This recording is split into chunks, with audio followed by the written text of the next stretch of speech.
Thank you for tuning in to the latest edition of the 12 Kyle podcast. Whether you're listening during your commute, while working out, or just relaxing at home, we appreciate you. Every download, every listen, and every subscription means a lot. Up next, the 12 Kyle podcast. 59% of undergrads say that they have an above average work ethic. I mean, what else are you going to tell an employer? You're going to tell them that you don't have a good work ethic? 51% say they have above average intelligence, I guess. I mean, again, what else are you going to tell your potential future employer? 48% said they plan to skip entry-level jobs. My advice to you on that, good luck.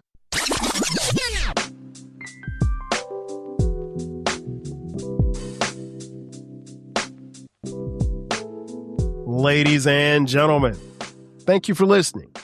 Thank you for downloading. And thank you for subscribing to the latest edition of the 12 Kyle podcast. I am your boy, 12 Kyle. I want to thank you all for tuning in as you do each and every week. Shout out to those of you who are watching on YouTube. Man, check this out. On this episode, what I want to talk about is I was scrolling my newsfeed the other day, and I came across this article on usatoday.com. And the article talked about the expectations that college graduates have as far as what they think they're going to earn in their first salaries. And so that immediately caught my attention because I have two sons who've graduated, and I have another one who is in college. And then our youngest child, our daughter, is she just completed her first year of high school. So I'm always interested to see what the young people are thinking and things of that nature. And like I said, just having children who've graduated and, entered the workforce, kind of see what they're up against as far as like their level of expectation as opposed to what actually is happening. But the article talked about their expectations, and then inside the article, embedded in the article, there was some statistics, and I'll read them to you in just a few. But there was a survey done by a website called Clever Real Estate, and college grads revealed that they expect to make $80,000 coming out of college. Don't laugh. They expect to make $80,000 coming out of college. And at the time of this recording, most kids have just had graduation. And so, you got a lot of kids hitting the workforce. There will be some who have graduated that'll go on to graduate school or some type of studies. And then there are others that will, head into the workforce. And I think what's interesting is that there's going to be jobs there, obviously. But, in this economy, jobs are hard to come by. And the way that the economy is fluctuating is not a stretch to say that it's going to be like this, at least for probably the remainder of this calendar year of 2026. That being said, after you get through the celebratory time of graduation, they play pomp and circumstance. This graduating class gets ushered in and ushered out, and they're ready to march into the workforce. And for some, finding work won't be hard at all. In fact, by the time you hear this recording, many college graduates would have already secured their first job. But there are others who it may take them a while to find their footing. And that's okay, because sometimes that happens coming out of college, particularly in this market. But to learn about their expectations as far as pay, I found to be very interesting. They surveyed over 700 undergraduates who were pursuing undergraduate degrees. And, what they found was that students, or at least the students that they interviewed or surveyed, they were wildly overestimating what they were going to earn. And in reading that, it had me intrigued because it made me think about my time and what it looked like for me coming out of South Carolina State University in 1996. Wow, it's been 30 years.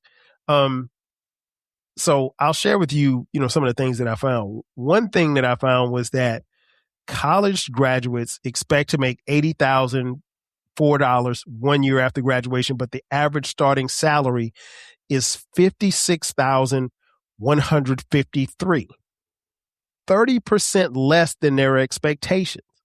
So that's kind of wild when you think about it, because here it is, you graduated from college, right? You're all excited, you're happy. You're thinking, okay, I'm going to roll into this $80,000 a year job. And you earn $56,000 a year, which again is nothing to sneeze at, because when I think back some 30 years ago, my first job out of college didn't pay me $56,000. Again, now you got to factor in inflation and all of this good stuff. But this was, I graduated from South Carolina State University with a marketing degree and a minor in broadcasting. And I graduated December of 1996. I stayed in Orangeburg, which is where South Carolina State University is located.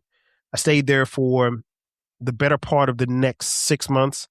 And then July 24th, 1997, I moved to Atlanta, where I live now. And what made me move was I wanted a better opportunity, jobs. I was working a little job what's the name of the place? Name of the place called Video Warehouse. I was assistant manager there, and it was cool. I think I was making I had maybe $120 a week or something like that. It was enough to pay rent. It was enough to buy groceries. I wasn't balling out of control. But I just remember securing my first job as an assistant manager at Champ Sports in Lenox Mall. Yes, that Champ Sports in Lenox Mall. You've been there. If you've been to Lenox, you've been to that Champ Sports.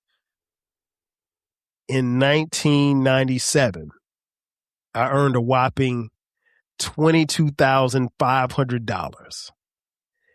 And when I tell you, I felt like I was making 1.5. And because here's the thing, I wasn't married, right? I didn't have any kids. And so, and even better, I had a roommate. My boy Jay Fresh, shout out to Fresh. Me and Fresh moved here in 97, and we got us a nice, townhouse in Marietta, which is the north suburbs of Atlanta. And we're probably about 10-minute drive from downtown. It was perfect. Cool, upstairs, downstairs, bachelor pad. It was nice. We ain't had no furniture, but it was nice. But that's another story for another day. But yeah, I didn't know. I didn't really have a lot of expectations. Looking back on it, yeah, I probably should have been making more.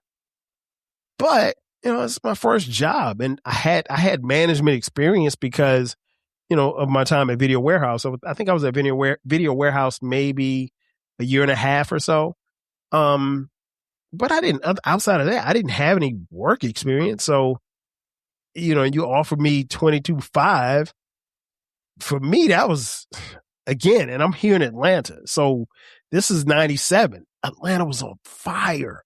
They had just had the Olympics. It was a great place to be. So, and the cost of living was, while it was way higher than it was in Orangeburg, I had things to kind of offset it. Again, I had a roommate. I didn't have a wife, didn't have kids. I didn't have a car note. I had a car, but I didn't have a car note.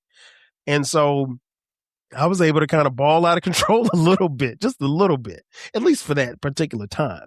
But you get my point. So I didn't have any aspirations as to how much I should have been making or whatever. Looking back on it now, I probably should have been making more. Definitely not $56,000. That wasn't going to happen. Not coming out of college. Not without any experiences as well. So that was probably one of the other issues too as well. But I didn't have any expectations, but these kids clearly do. Number two, 51% of college students think they deserve a higher than average salary because they are smarter than their peers. Let me let you in on a little secret, kids. Just because you're smarter than someone doesn't always mean that you're going to make more money than them. If you don't believe me, ask your mom and dad. Because I'm sure your mom and dad have been smarter than probably some of the people they worked alongside, or maybe even possibly worked for. Smart, it'll take you a long way, but it doesn't necessarily mean that it's going to make its way to your bank account. While that may be frustrating to hear, it's the truth. And smart doesn't have a lot to do with anything. Number 3, 46% of college students say a college education is not worth going into debt, and 29% have regrets of even attending college at all. That's tough because for a lot of people, going to college did leave them in a insurmountable amount of debt, and that's unfortunate. However, I can understand why some would have regrets. Me, I have no regrets. I tell people all the time, man, South Carolina State, if you're watching on YouTube, you see the jerseys behind me, you see the helmet beside me. I could never repay South Carolina State for what it did for me. While I paid my, student loans and stuff off, and, I had football scholarship at some point, my last, 2.5 years there. No, I could donate $1 million to South Carolina State University, and it would not equate what the university did for me. But everybody's college experience isn't like that. And I'm not crazy enough to think that it is. I can only speak for mine. But I have no regrets. And I felt like even in taking out student loans for summer school, that was an investment in my education, which was an investment in me that I was in turn able to pay off. Now, there's a couple of student loans out there that they're going to get paid at some point. They might not get paid today. They won't be late. I can promise you that, but they ain't getting paid today. Number 4, 32% of college students aren't confident they will make enough money to live comfortably after graduation. This is true. And I understand that because, like I said, in the economy that we're in, it's a tight economy. We're in a recession, which people aren't going to tell you, but we are. And then there's not as many jobs, right? And then there's points in the economy where there's a lot of jobs, but there aren't a lot of careers. And the thing that I told my kids, and I will constantly tell them, find yourself a career, because a job you'll be able to bounce around from. You'll always be able to get jobs. Everybody can have a job. Not everybody can have a career. There's a difference. And you'll find yourself being more satisfied with your career as opposed to jobs. Now, the thing that I also say about that is, if you're not able to live comfortably after graduation, the key word is comfortably. I don't mean that you should be bouncing your rent checks, right? Or not paying your water bill.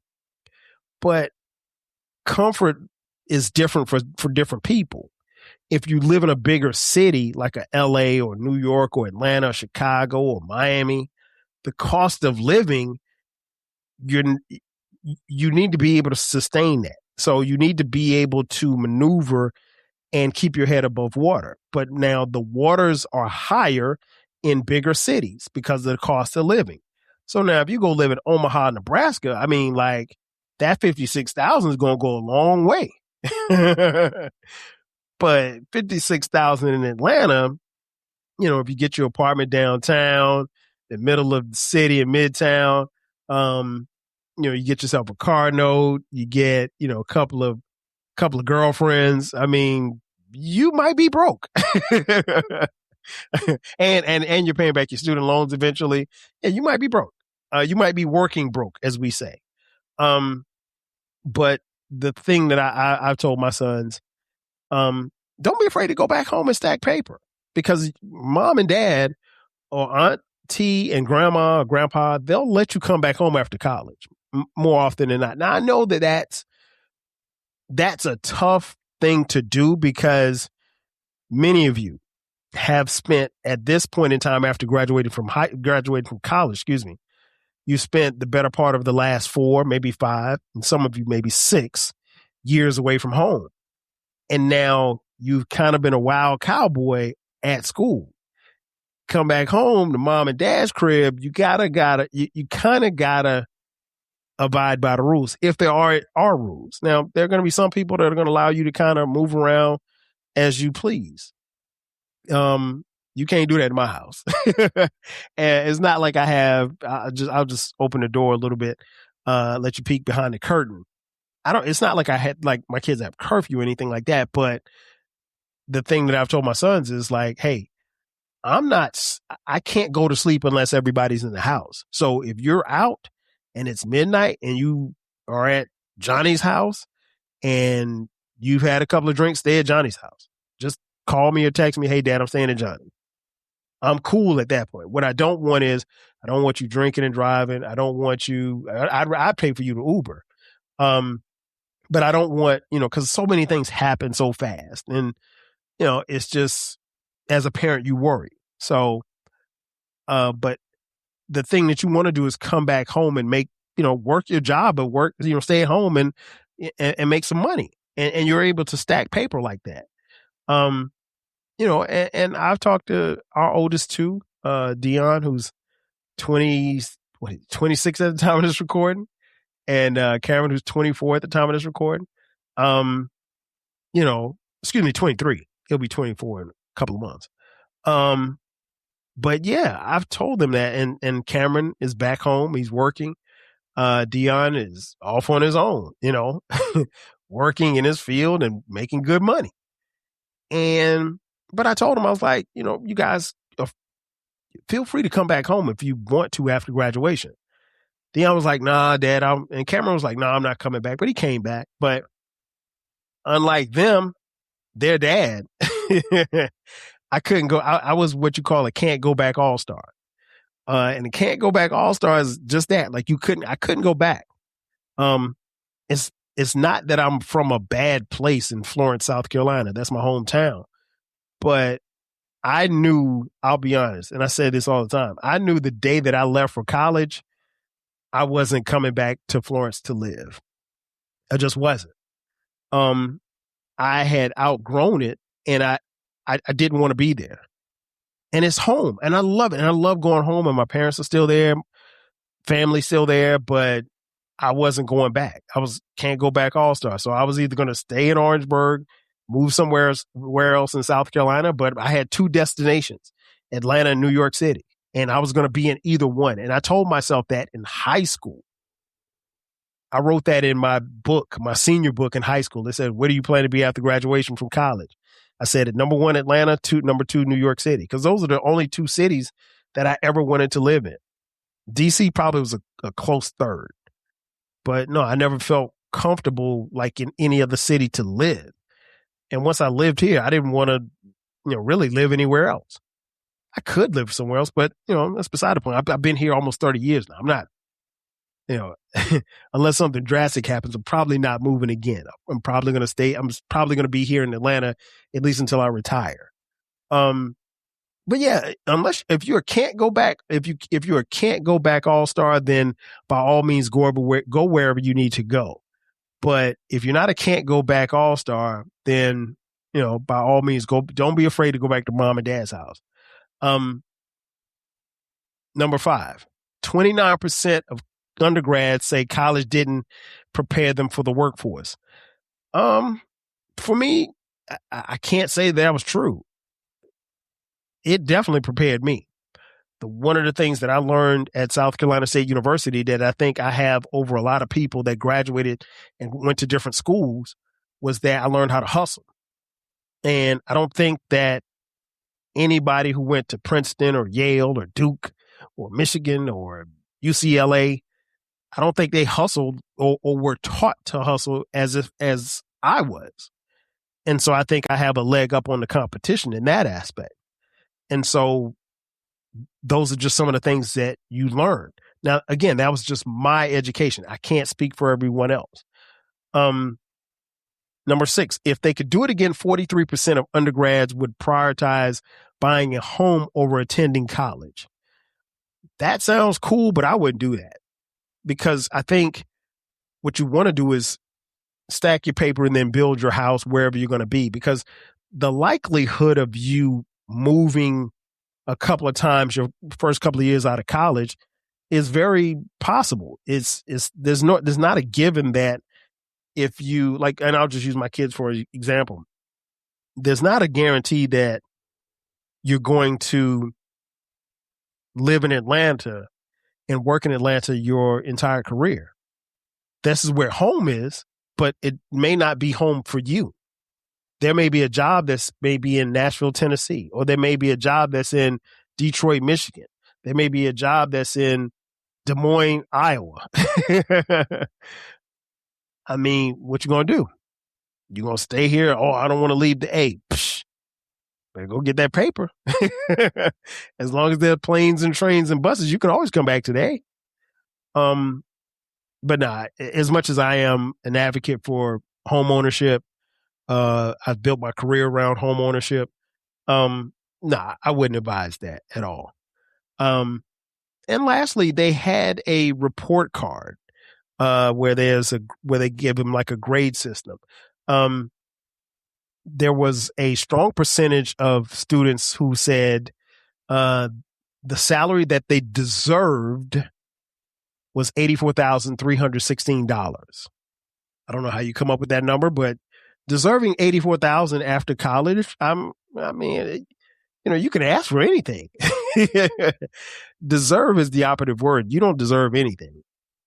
You eat what you kill. And the sooner that you get out of college, you realize that. I mean, like, your parents probably have done enough to get you to this point. Nobody owes you anything. They're going to continue to, most parents are going to continue to provide as long as they see you trying to get on your feet. But once you're on your feet, man, I mean, at some point you got to leave the nest. You got to do it on your own. 59% of undergrads say that they have an above average work ethic.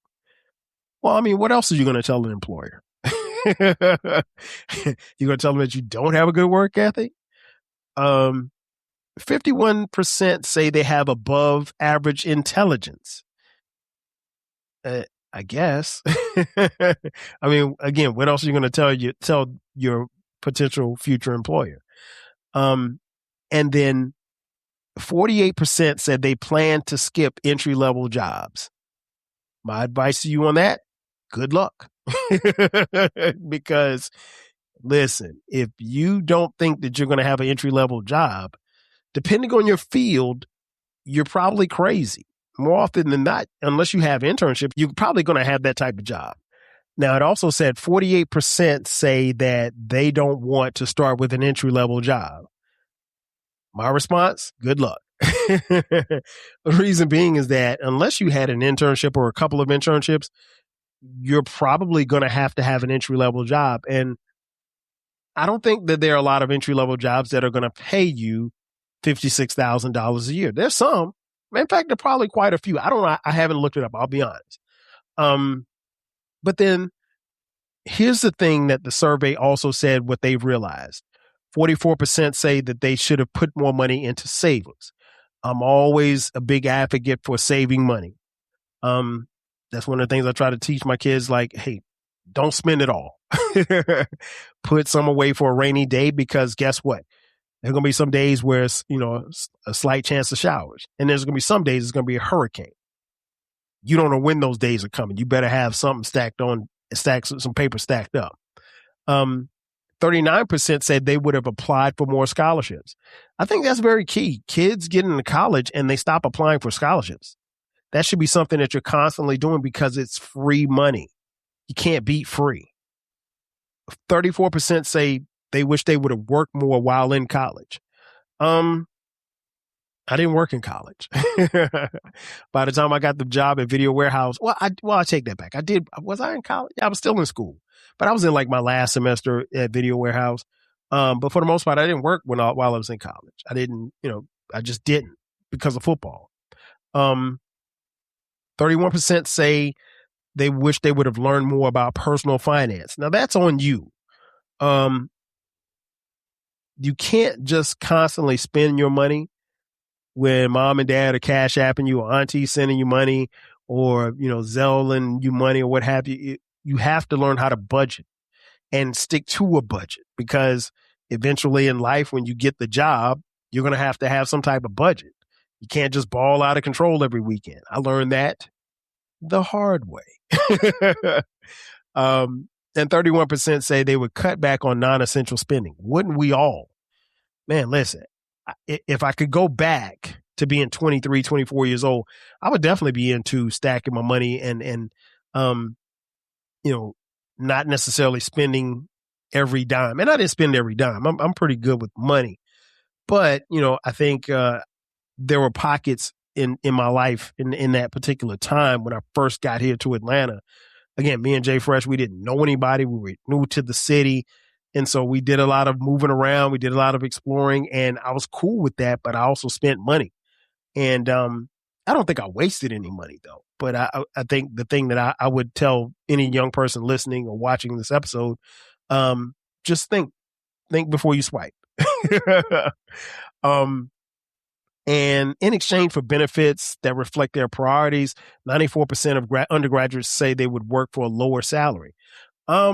I think that's very possible. I think what's going to happen is they're going to see what the landscape is, and you'll have to make choices as to what you should or would not take. In conclusion, I think young people are finding out quickly that it's a real world. And what you want, there's nothing wrong with wanting what you want, but you may not always get what you want. And you may not be in a position where you can negotiate something. But the thing that I will say is understand that those 4 or maybe 5 years are gone. You're never going to get them back. For me, those are the best 5 years of my life. Excuse me. Best 5.5 years of my life. I wouldn't change a thing. Everything that happened was supposed to happen. But I also understand that my experience was very different from everybody else's that's listening and watching. Hell, my experience is different from the people that I went to school with. I just happened to meet this young lady and I married her. Well, I fell in love with her and married her. And her experiences in school were different. I'm older than her. But everybody's experiences are different. I think there's nothing wrong with wanting an $80,000 a year job. If it doesn't happen for you right now, understand that if you keep pushing and you keep grinding and you don't expect any handouts, you'll probably get to it a whole lot faster than the person waiting on it or thinking that they should have it because nobody owes you nothing. Never forget that. Ladies and gentlemen, that's going to do it for me. Thanks again for checking out this edition of the 12 Kyle podcast. Be sure to subscribe to the podcast. We drop new episodes every Thursday. Also, don't forget about the Rap Soul podcast. We drop new episodes there every Thursday as well. The Rap Soul podcast is where we talk about music, more specifically rap, hip hop, soul, and R&B artists and music from the 80s, the 90s, and the 2000s when it comes to those genres. Also, be sure to check out and subscribe to the websites. What are the websites?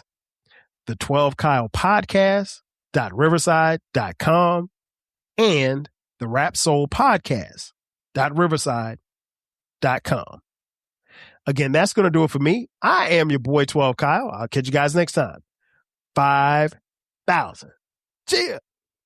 Thanks again for listening to this episode of the 12 Kyle podcast.